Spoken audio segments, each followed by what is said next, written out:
विद्यार्थी मित्रांनो, आज आपण या ठिकाणी संत श्रेष्ठ गाडगेबाबा यांच्या पुण्यतिथीनिमित्त या ठिकाणी एकत्रित जमलेलो आहोत.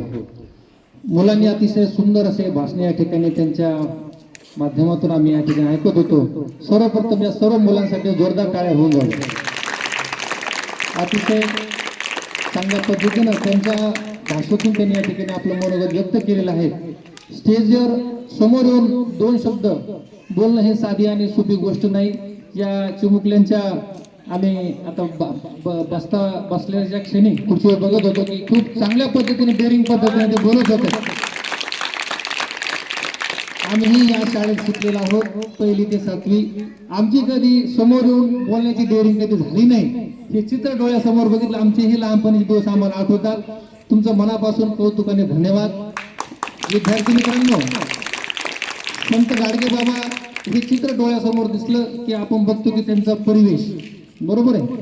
टोपी, एकदम कपडे साधे.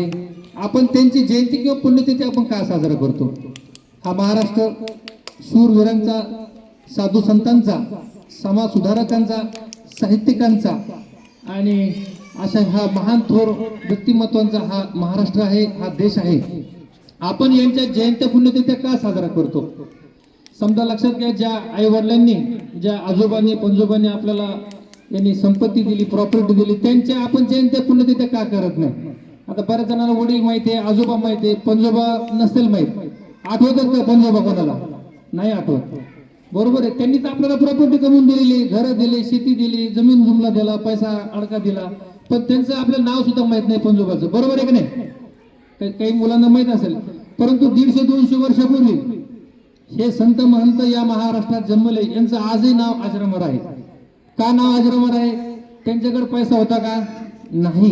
तर त्यांच्या कार्यकर्तृत्वामुळे आज त्यांचं नाव आपण आज घेतोय.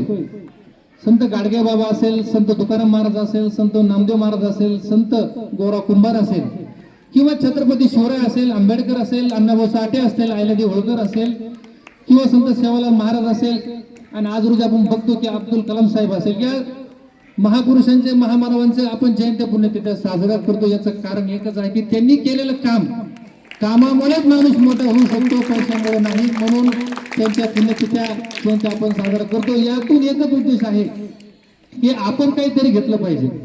संत गाडगेबाबा यांचं नाव तुम्हाला माहिती, डेबोजी झिंगुराजी जानोरकर लहानपणीचं नाव.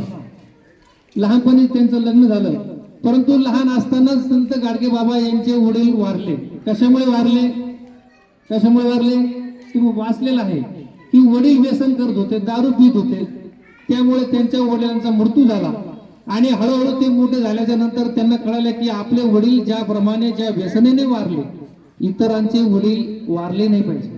म्हणून त्यांनी काय केलं की समाज प्रबोधनाचं कार्य हाती घेतलं की कीर्तनाच्या माध्यमातून लोकांना जनजागृती करण्याच्या माध्यमातून त्यांनी कीर्तन सुरू केले की बाबा माणसात देव नाही, दगडात देव नाही, पण माणसात देव आहे.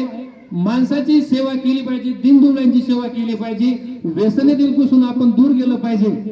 हा व्रत त्यांनी या ठिकाणी हाती घेतला आणि गावोगावी जाऊन गावं स्वच्छता केली, धर्मशाळा उघडल्या, अनाथालय उभा केले, दीनदुबळ्यांची सेवा केली. आज आपण बघतोय वैयक्तिक स्वच्छता आपण स्वतःची केली पाहिजे. सर्वप्रथम आपण नीटनेटकं राहिलं पाहिजे. शाळेत येत असताना